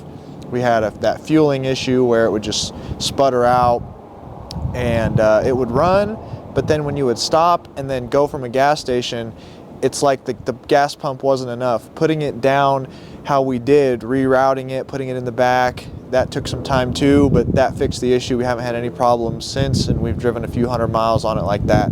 So we're staying at a pretty interesting place here in Van Horn. This is actually over 100 years old, and it is a motor court. So this is a very interestingly designed place to stay that you just don't see anymore, that you would only find in a place like Van Horn, because back when cars came about, these were called motor courts because it's kind of like a court and it's for motorists, and this was kind of like a home away from home, if you can tell. My favorite part about these is the garages. Every nook has its own garage, and I got to give credit to our friend Richard back at home. Thank you, Richard, for telling us about this place. Before we even left San Antonio, he said, "Hey, there's a place in Van Horn you got to stay at, and it's a motor court." I didn't even know if the place was open. He'd been here years and years ago, so I had no idea if the place was even still around. It could have been demolished. You never know. But it's here and it's open. I couldn't believe it. We saw it driving by. We were actually on our way to another motel, and we saw this, and we're like, "Hey, that's it. That's it." So this is a cool piece of history. I've only seen one other motor court, and I was with you and Mom. It was closed. And it was closed. Yeah, it was abandoned. It was closed. It was run down. It was like but you could still see these, like these cubby holes. That's how I knew it was a motor core, and it was arranged just like this in a big U shape. And it was just, I mean, it was abandoned, demolished, basically falling in on itself. Nobody was there. But to see one like this that's actually operational from like the days of the Model T and the Model A, I mean, this is so cool. 1925, if it's 100 years old. Yeah, he said it's over 100 years old. That would mean it's from the early 20s. Yeah. Which is why the car kind of sticks out a little bit. I mean, these were designed for Model A's and T's. They would have fit all the way in the hole, you know? So this sticks out a little bit. It just really dates it, but man, it's so cool. This place is neat. I'm loving it. I'm loving it. We got probably another 400 some miles to go tomorrow. If we don't run into any problems like we did today, just open running, full throttle, we'll make it home tomorrow. The engine did great. We're leaking tranny fluid at a pretty steady drip, but it's been manageable. Not leaking any oil. I don't think it's burning much. I've had to add maybe a quart or two. The oil that we added, to tell you the honest truth, I think it was still low from when we changed it. So I'm not for sure. I don't think it's using any oil. And it wouldn't use any water if we really tightened up the, yeah, we're not leaking any water, none. Transmission's very minimal, very minimal. It's not much. It's not as much as I thought. Radiator's not dripping. Our tank fix on the top of the tank worked. So far it's been a good car, aside from the fuel supply issue. I should have known. I mean, that's pretty common knowledge, you know, putting it close to the fuel supply, putting it lower than the tank to help gravity feed and siphon itself. I mean, whatever. That wasn't really the car's fault. It's been a good car. Mechanically wise, it runs great, shifts through the gears every single time, brakes are working great. Wow, I'm impressed with the car so far. It's a cool car. It's a cool car. Very good car. Yeah, it's a cool car. We're gonna hit it for the night, and we will be back tomorrow to hopefully finish up this trip in this car. Yep. Good night, guys. One thing I wanted to point out, look at this tile in the bathroom. That is so cool. I love how they used to tile everything back in the day. So beautiful with the pink. And now I don't know if this is original, but it's old because whenever renovations happen, they just go cheaper and cheaper. I mean, every hotel has just got a fiberglass shower and like a little tiny shower head, but to have this tile in here, man, that's so cool. I love the tile. Love the tile. See you guys tomorrow. Alright guys, good morning. It's the morning of day 6. It's a little bit windy out here. We're just doing our fluid checks and checking out of the room, and we're heading west on the 10 all the way home. How's it looking? It looks good. It's down maybe just a hair off the full. Water's good. I guess we'll check the transmission fluid once we get it going. But other than that, it's doing real good. And I notice there's just not very much on the ground underneath the tranny. It's just a couple little drops. So we'll see. Okay. Seems to be getting better. But the motor runs really good. It runs really good. See how it starts up this morning. Okay, key in it.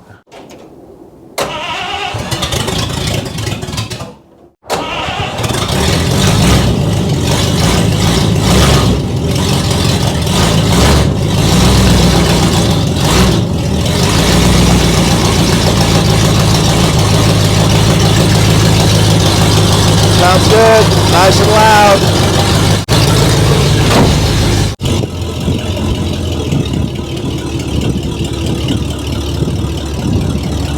Look at this. This is such a cool piece of history. This is an old gas station turned into something else that is abandoned even after that.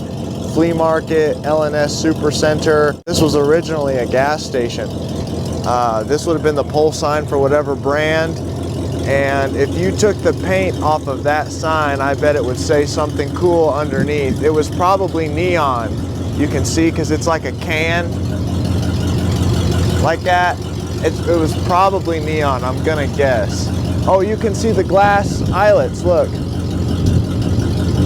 See the glass eyelets right there?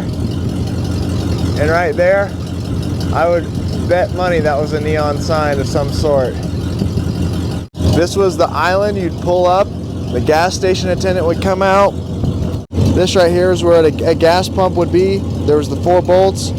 place for the electric and the pipe to come up to feed the gas. There was another one here, another one here, another one here. So 4 pumps. And this was probably where an eco island meter would have been. Water and air, it probably was air. And then this is where you would have hung the hose for the whatever, you know, air or water. But wow, what a neat piece of architectural history. This is definitely out of the 30s, maybe the 40s. What a cool look. I mean, a picture of yesteryear sitting right here. I hate to see it so run down and abandoned, but at least it's here. You know how many of these were torn down? You know, even if it's abandoned, it's here. Look at these old square windows. They don't make windows like this anymore, like these old industrial warehouse looking windows. No way.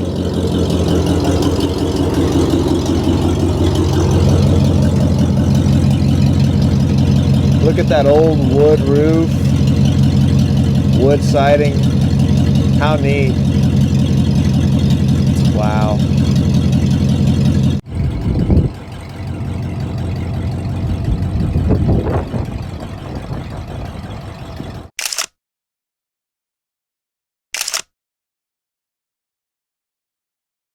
So before we cut out of town, we ate at this place called Gilbert's Restaurant that Jose, the gentleman who ran the Taylor Motel, recommended to us. He said, all the locals eat there, and I think I can tell by all the cars out front.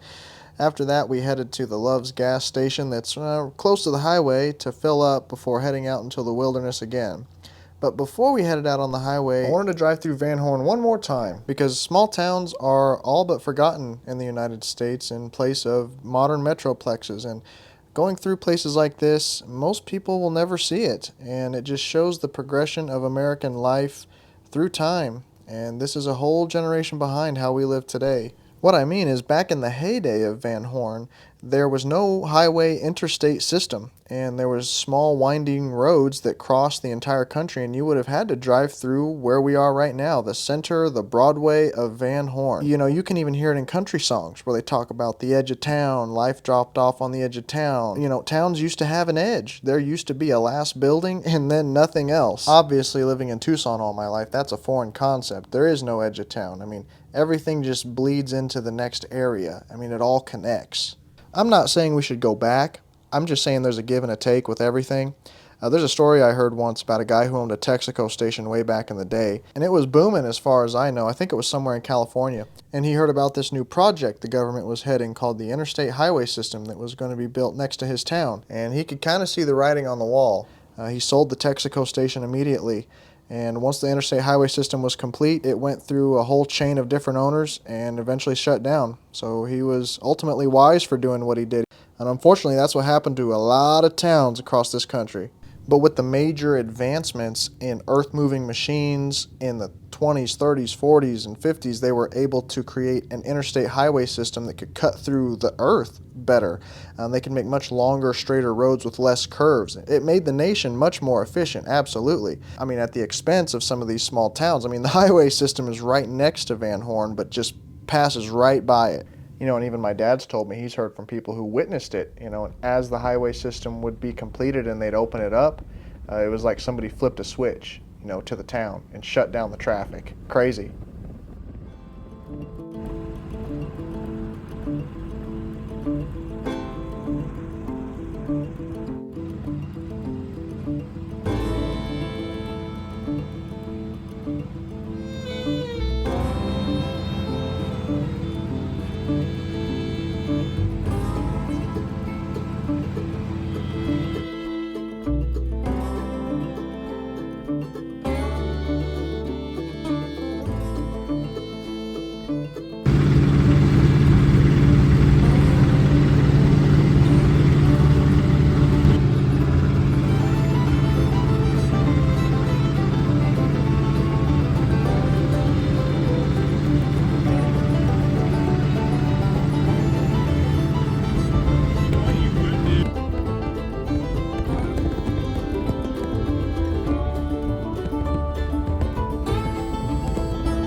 this old 1955 Pontiac Chieftain with a 287 and a 4-speed hydromatic that's been sitting for, we were told, 25 years, but it was looking more like It's 40 plus. 40 plus, considering the tires, considering the master. I mean, it takes decades and decades for Gas to turn to oil. yeah, gas to turn to oil, and for brake fluid to turn to cheese.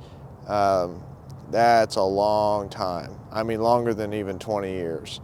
And the poly tires, that's out of the 70s. I mean, I can honestly say, man, we gave this car our most valiant effort. It took both of us working all day for 4 days straight. 4 days straight. 10 hours? 10, 11 hours a day. Yeah, probably 10 Both of hours a day between the both of us to get it straightened out, ironed out. I mean, we basically speed ran 3 months worth of work in 4 days. There was a little bit of groundwork done before we got there. The master cylinder we rebuilt that we brought with us, if we wouldn't have had that, that would have been, no. And then the water pump, that was a total wild card. Yeah, we thought it might just drip and we'd just keep adding water, but it wasn't. It was pouring. And the reason why I didn't take a chance and buy a water pump is because they're not available, and the ones that are available are like $250. So I thought, which I just should have bought one, you know, I should have done it, but I didn't. And we almost paid a big price if it wasn't for Adolf introducing us to Sterling, because he said, hey, I know a neighbor down the street who he's a car guy, he's got all kinds of stuff, and Sterling helped us fix the water pump, man. It was a press. We needed a press. Yeah, we needed a press, and we needed that seal out of a small block. Out of a small block, which he had a couple of small block water pumps laying around. So we were able to fix that night, which was just, I mean, a miracle. It was a miracle. Yeah. And then after we got the car on the road, the only real issue we had, which wasn't really an issue with the car itself, I guess it was user error, putting that fuel pump in the wrong place. That had us perplexed for a little while until I actually got to thinking about it. And just remembering that I've heard people say, you know, oh, you mount them close to the tank. They're meant to push, not pull. And I'm thinking, well, maybe that's the problem. And so I said, let's mount it lower than the tank in the trunk. We both agreed, and then that solved the problem. It was smooth sailing after that. Issues. Yeah. I mean, but think about it, guys. I mean, seriously. I know this is a cool, entertaining video and it's fun to watch, but like, this is a 70-year-old car. What's 55 to 2025? It's a 70-year-old car that's been sitting for we don't know how long, bought sight unseen, just from pictures. I didn't see this car. I didn't have anybody I know go look at it and give me the skinny on it and say, oh yeah, it's gonna make it. I only was going off of the word of a man that I didn't know, which turned out to be a great guy. And this 70-year-old car that was made in the 50s, in the Cold War era and the jet age era, we hadn't even put a man on the moon era, this thing made it 900 miles home without an issue. The transmission shifted every single time. The engine did not offer to sputter, to die, to backfire, to do anything. I mean, wow, all original in there. I mean, to the bone. Nothing's been changed at all. Points, condenser, oil bath, air cleaner, and all. Just amazing. Actually, the farther we drove it, the better it ran and the better the transmission worked. Yeah. Well, the tranny's still dripping some. That's the only thing. The tranny's got a little steady drip. Not a stream, but a drip. But it didn't act up. It didn't act up. And I wanted to do some historical things, which we got to do, which wasn't in the plan. That Taylor Motel wasn't in the plan. I actually wanted to go originally to the Alamo. I didn't even know we were that close. I should have known it's San Antonio, but I didn't. But I was scared to take the car where the Alamo was, which was downtown San Antonio, which is, it's a big metroplex, you know? Zoo. It's a zoo of people. This is an unknown car. We had no idea how it was gonna act. You're talking about compact car parking spaces. Nothing's big enough. It's busy. There's too many people. People are driving around, you know, 20 cars that are just zipping around like go-karts. I didn't want to take this car into downtown San Antonio. I was worried about it, especially after driving through Dallas a few months ago in those Cummins. I didn't want to break down in a spot you couldn't work on the car. In all reality, it would have, with the fuel pump acting the way it was acting. So. Yeah, so couldn't go to the Alamo, and then I wanted to go to a Buc-ee's again. which is just, Buc-ee's is just cool to put on video because it's just such a spectacle. But That was 40 miles east. no, it was 50 miles east. It was 50 miles in the opposite direction. So we would have added 100 miles and hours of our day going to Buc-ee's. I was like, we can't do that. So let's just go west. And we ended up finding some cool stuff. We found Van Horn. That was our historical thing of the episode. Van Horn, man, that was a cool place. I've drove through Van Horn 50 times. I've never stopped there. It's a cool place. I definitely highly recommend it. Taylor Motel, I would highly recommend it. It's a motor court. Jose? Jose. Yeah, he's very, very nice. Family owned. Family owned. One of the last. Yeah, he told me that's one of the last family owned motels in that town. Good trip, son. Yeah, it was good. Lay it back. Good trip. So I'm gonna bring Emily out here to get her reaction to this car, because I always think it's I get a kick out of her reaction to the cars I bring home. But I also wanted to let you guys know something. You guys know Emily is pregnant with our first child. We're having a girl. She's 6 months and some change pregnant. She's in her 3rd trimester now officially, so we're coming down the home stretch on the pregnancy, and I wanted to do something. I told Emily, I said, hey, you know, if you make up a baby registry and you put everything you want in there and you make it public, I'll throw it up here for all of you guys, if and only if you feel led or want to get anything. May I suggest diapers? And the only reason I'm doing that is because I remember the first video where I announced Emily's pregnancy. It was like at the very end of an 1 hour and 40-minute long video. And I could not believe every single comment, like 3/4 of the entire comment section was like about the baby. Nothing about the video or any work that was done or the truck or anything. It was all like the baby. And everybody was jazzed about it. And I've been keeping you guys updated a little bit as we go along when I can. And so I just figured I'd open it up. Put it on there. There's all kinds of different things on there. Some things have already been bought, and it will say like, you know, this is like sold out. It's like because we only needed one and someone already got it. But some things you can buy multiples of, like diapers. We're going to be going through a lot of diapers. Now this is again only if somebody wants to. Okay, this is not a requirement to watch the channel. I just figured I'd post it and let you guys know it's going to be. There will be a link to it in the description of the video, and probably in a pinned comment or a comment. I'll put the link to this this registry. And if you do get something on the registry, there's not going to be an address to send it to.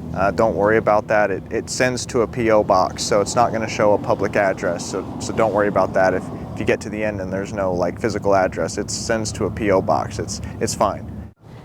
Whoa. Oh snap. It's green. The glass looks really great. Yeah, none of it's cracked. No, that's awesome. Is that an airplane? Yeah. There's a face right. What's this made of? Plastic? You know, I'm not 100% sure. It's something like Bakelite. It's like some kind of really industrial, hardened, clear plastic. It's what they used to make like the taillight lenses out of and stuff. They call this crazing.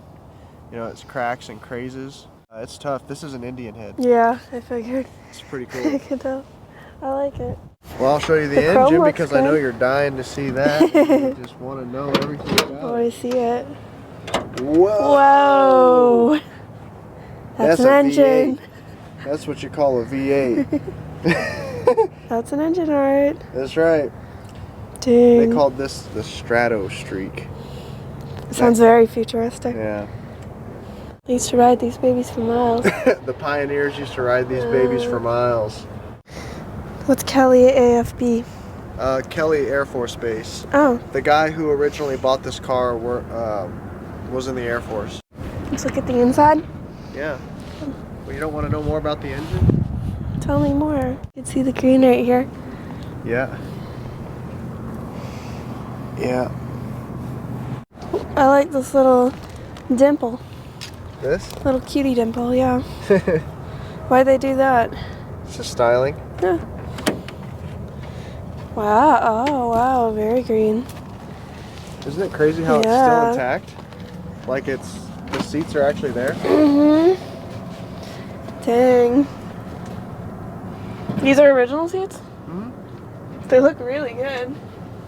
Are they blue or green? They're green. Wow. I like it. What's that thing? It's a compass. Compass. Yeah.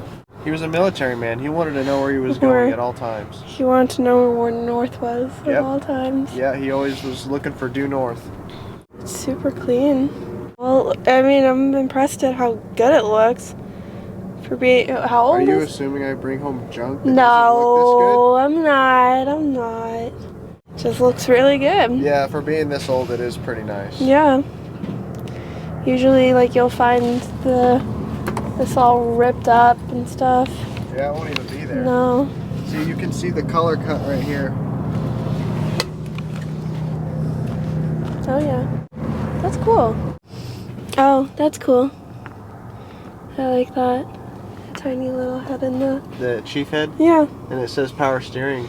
Yeah. 'Cause- Whoa, very high future. Well, because Uh-huh. yeah, only cars that had power steering had that horn. Ooh. This is the horn button. Oh, this is the whole button. Yeah, Power steering. Why does it say Hollywood right here? it's just a brand of suicide knob. Oh. Oh, there's a gal right here. Yeah, that's my girlfriend. No. All right, you want to fire it up and drive it to the store? There's seatbelts. Yeah, that means it's safe. That's rare. Yeah. It's They didn't a even call them rare seat thing belts. back They called them safety belts or lap belts. They didn't Lap even call them belts. seat belts. Oh, there's a lot of Indian heads everywhere. What is that? A tissue box? Yeah, how'd you know that? That's just a lucky guess. Did I tell you that before? No. just a No, lucky how'd you guess. know that? There's no way. What do you mean? It's of course. Oh, but it's like an actual tissue box. It's a holder. That's not just like, yeah. Because we say tissue box. We say tissue box for the. Why am I blanking on the thing? The compartment? The glove box? The glove box, yeah. That's what I was thinking. No, that's literally a tissue holder. That's funny. Oh, this is the No, glove that box. was a lucky guess. Glove Yeah. box. Okay, so you thought that was the glove box? Yeah. Oh, And right. so, but I said tissue box. They should bring that back. What, the glove box in the middle? Yeah. I think it's cool that by the time this car was made, drive-thrus were so popular that they put cup holders on the glove box because they knew that people would be eating in their cars, which was neat that they knew that. Yeah, that's There's a lot of details in here. pretty sure that's a factory seat cover, or I'm sorry, floor mat. Well, because Pontiac. Is Pontiac the name of a tribe or something? I think so. Like there's Yeah. Pontiac, Michigan. Yeah, I bet you it's a tribe name. Oh, and check this out. The little Pontiac Nice. mirror. Very cool. Good job. You made it. Ooh. Where's the gas? We took the gas tank out. Why? Where is it? It's in Texas. It was trashed. We took the gas tank out. It was trashed. We couldn't use it. Oh. So where is the gas tank? Well, it's supposed to go underneath, but I we know. had to put jugs in the trunk. But where are you filling it? Huh? Where are you filling the gas in? The trunk. Like you literally have to open up the trunk. This came from. That's the mess that we had to deal with the whole way home. It looks messy. But yeah, we kept filling this tank up from the other two. Like we'd fill this up and these and then take from those and just keep filling it. Yeah. Yeah, that seems like a hassle. It was. This is straight from the 70s. Yeah. It's cute. Put in the baby's room. Yeah. Her new cloth. Yep. Her new baby Her swaddle. new baby swaddle. So sweet. This looks like my favorite jadeite. The color. Yeah, I do like jadeite. This is definitely a jadeite green, like a mint green. I just wish, I so wish there was more paint on the car because that is such a great color. Mm-hmm. Such a great color. Yeah. Especially with the dark green below. This was a beautiful car. And I can tell it came from Texas. Lone Star. Yeehaw. Yeehaw!